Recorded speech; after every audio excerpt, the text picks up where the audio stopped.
in taking the center panel out, one of the biggest things to do is to keep, the best things is keep your area real clean, so you don't damage your doors. You want to take those handles off first. And then here again, like I say, you want to keep your area clean so that you don't ding up your doors.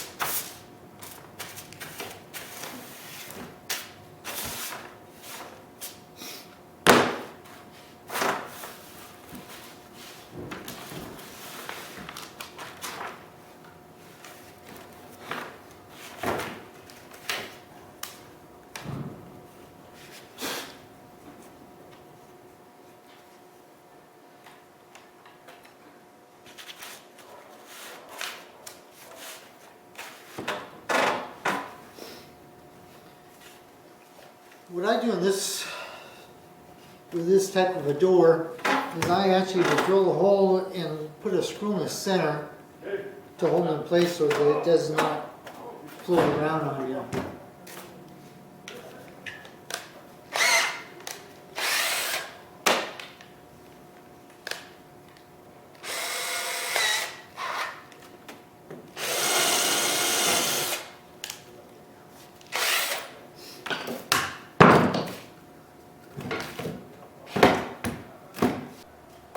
Okay, what I've done now is I put a screw in here that keeps it from floating anywhere and moving away from the edge. This is your fence that you use here for your saw. This part of the saw here will right up against the fence. I made this jig by getting the distance from here to where you want to cut, the distance from the edge of your saw to your blade here. And if you can look here, I might bring the camera a little closer for that. So that would cut your, and then also you have to get your depth of your blade to go not only through this, but just a little bit into this panel here also.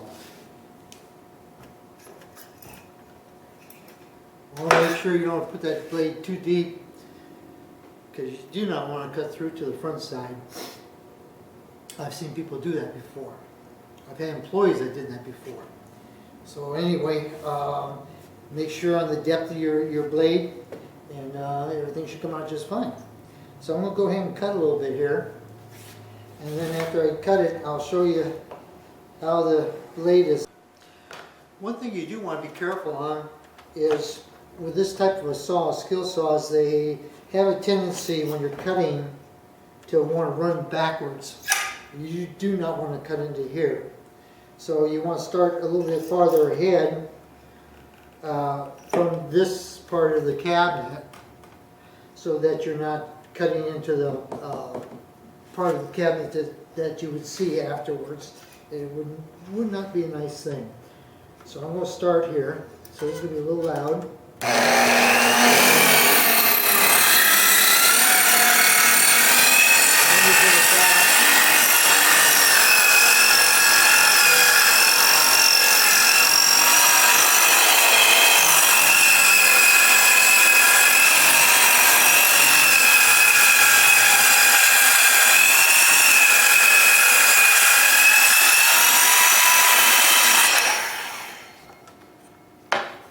As you see it down, loosen it up, went through the edge of that. Start this end.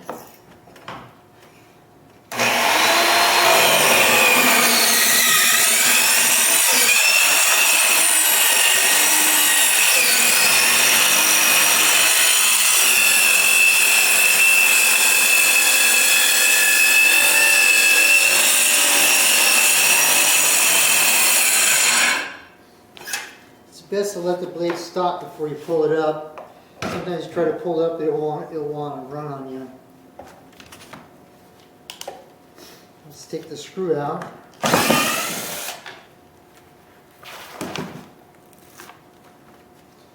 There again, you want to kind of keep things nice and clean.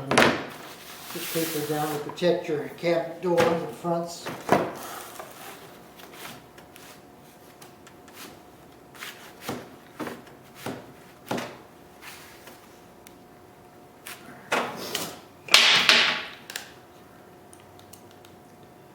Down again.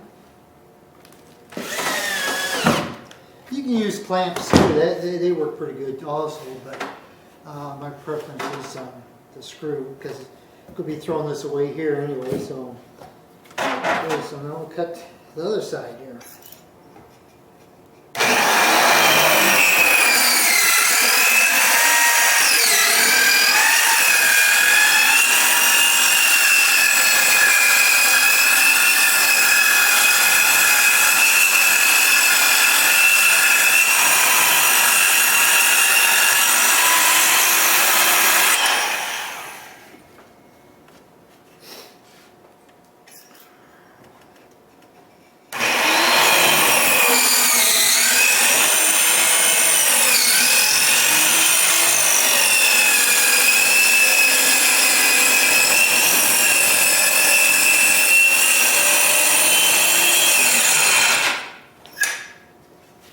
Okay, cut all four sides. Once you get that, this usually will pop out pretty easy.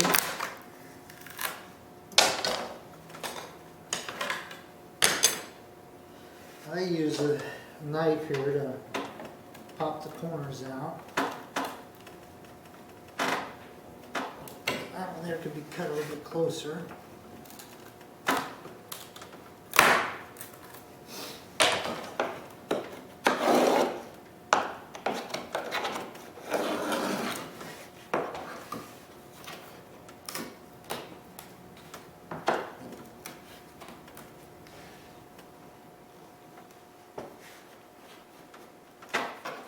Good clean chisel works good here too, a wood chisel.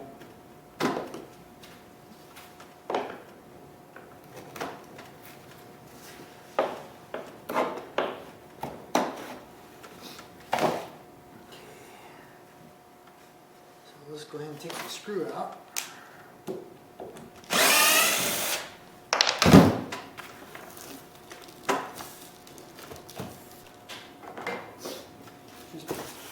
Pushing on the door, get it lined up.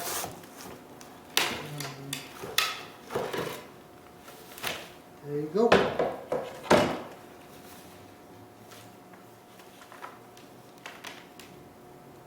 Ready for glass.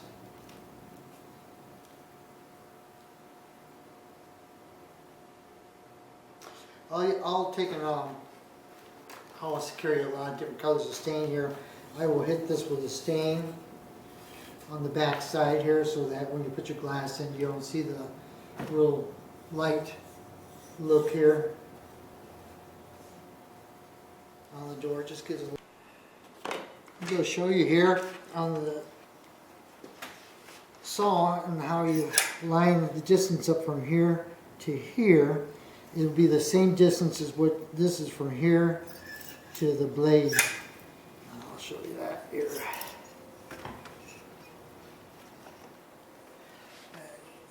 If you can see that or not.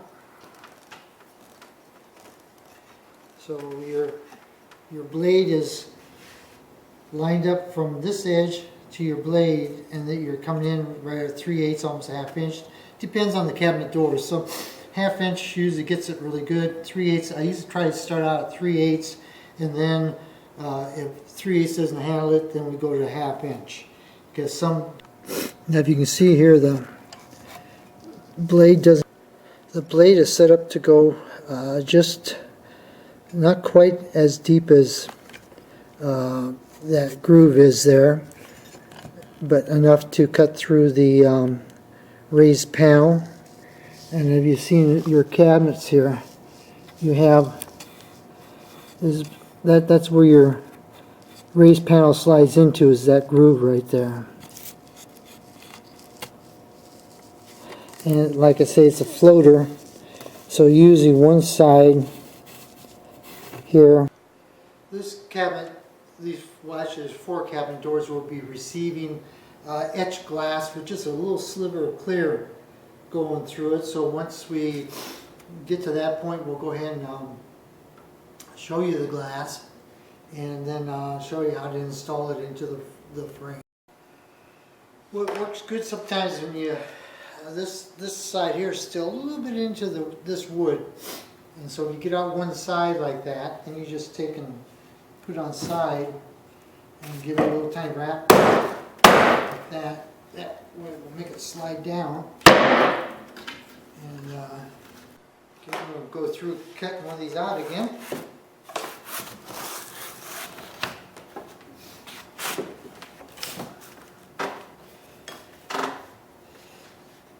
Each cabinet door is a little bit different. I'm using shims in here right now. These shims to space it out just a little farther, so I get the cut that I want in here. It's just a matter of getting the right amount of wood out of there so that panel pops out. We'll go ahead and screw this down.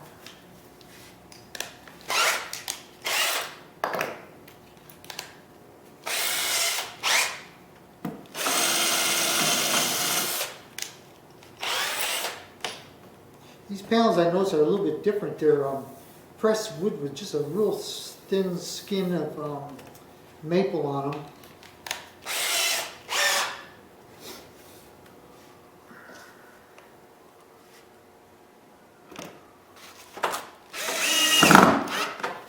Like I say, I screw them down like this here because this is just a throwaway center part here. Okay, here we go.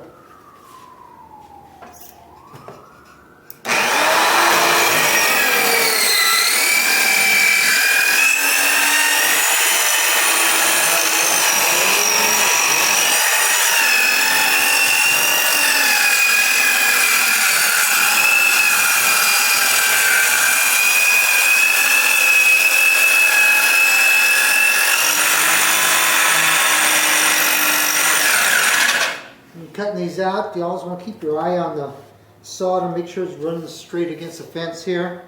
You can end up dishing it out, which you don't want to do. And again, you kind of watch your edge here where you want to come in.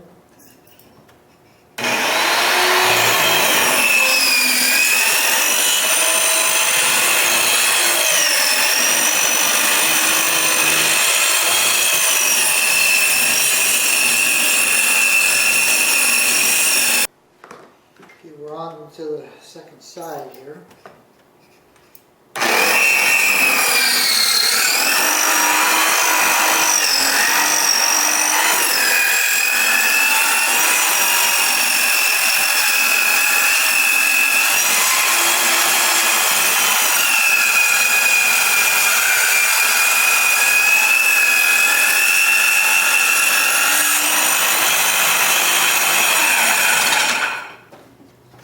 You do want to keep your eye on everything because it's easy to make a mistake, and if you see the corners here go too far this way, too far that way, and it just doesn't hurt the cat any. It just doesn't look good.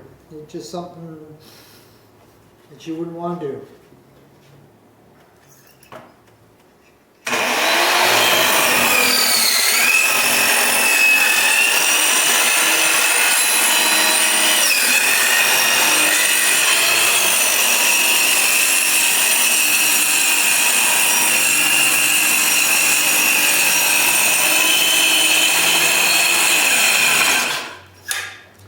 That one jumped. Did you see that? The end pieces are always usually pop off the easiest.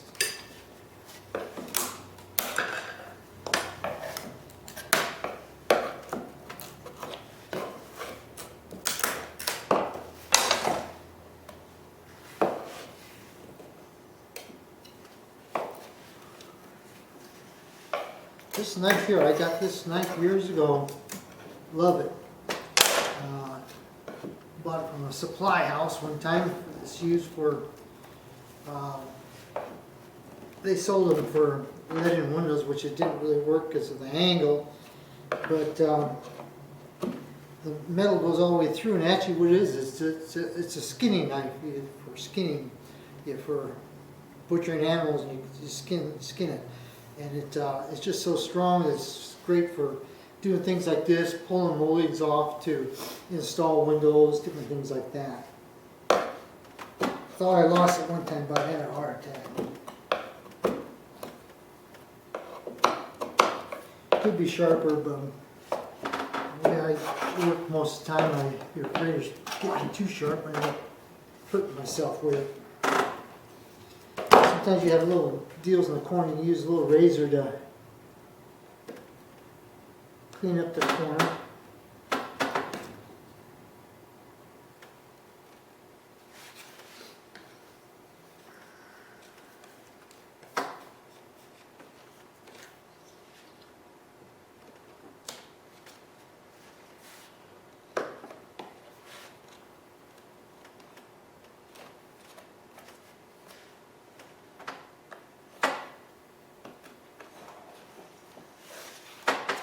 Okay, now let's take the screw out here.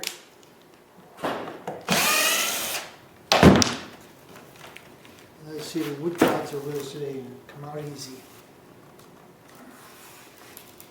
Okay, try the other side here. That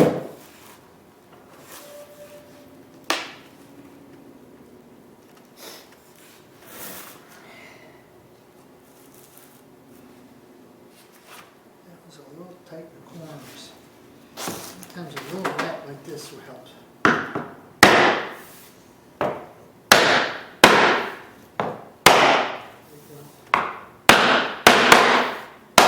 You have one corner drop here. So once you get that side, then you do this easily. Because a lot of these cabinet doors are not made that well. You don't want to force it too hard, because you could break this loose in here.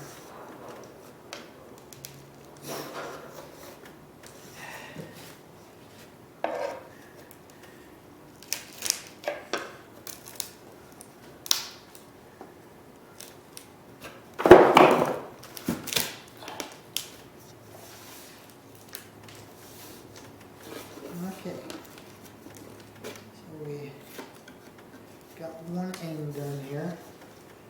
So there again, what we do is we're just taking, push down a little bit, and then pop it down.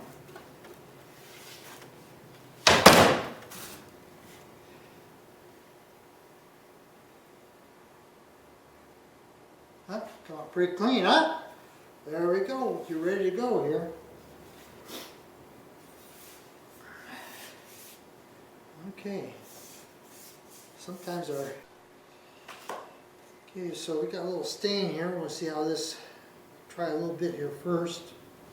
See how this matches up. I just use a little piece of sponge. That looks like a pretty good match there.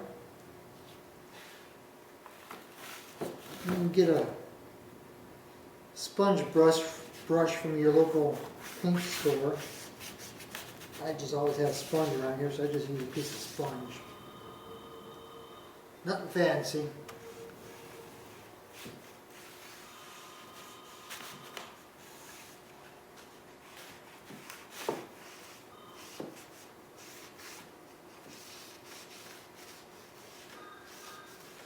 This one here had a little bit of glue holding that panel in.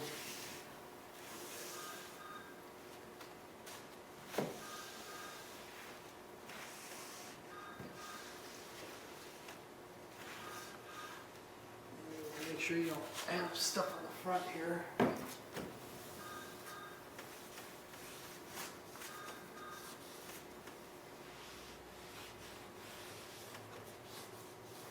This is a water base. I kind of like a water base for this because it dries quicker, and if it does get on the finish, it comes right off.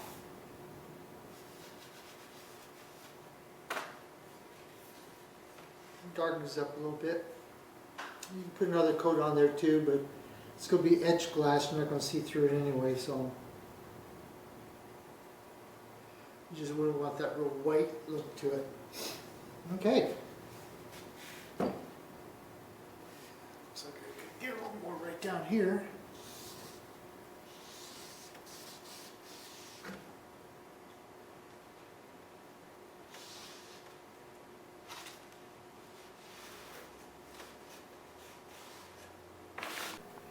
Okay, we are now going to put the silicone in the frames and install the glass. These cabinets are taking one of our more simple things, just etched glass with a slight border on it on the inside, just give a little interest.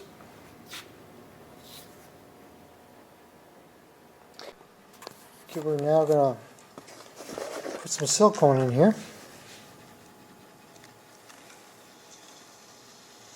Just a slight bead for especially flat glass like this.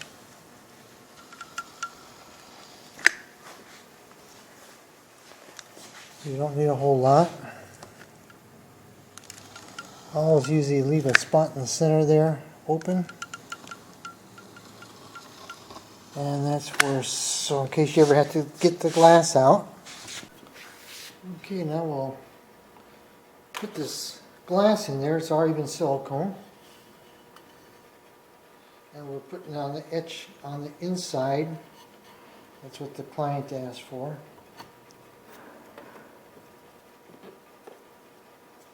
And I usually take a clean rag and push down it. That way you're not getting any silicone on the edge. Okay, we're going to run this through one more time on siliconing. You just run a small bead.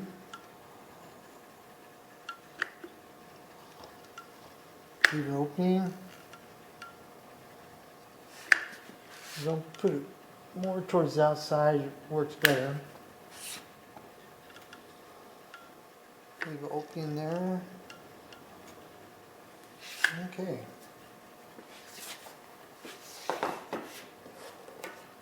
Here again we're putting just really simple etched glass. Everything is simple, but it's not simple, it still takes time. That's what we have here. Just want to be careful you don't get silicone all over your fingers and put it everywhere else. Take a clean towel. Okay, here we are the next day. I did them at the end of the day so that, as you see, a little bit of silicone right here, and that can be taken care of with a razor blade. Grab one here.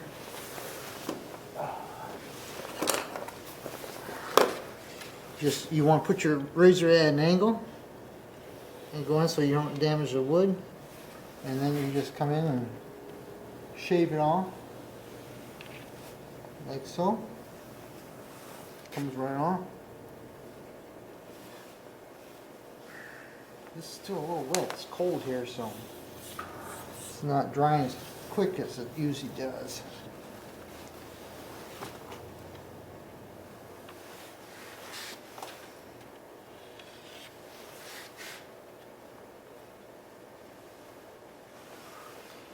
Simple as that, and that's how our backs turned out.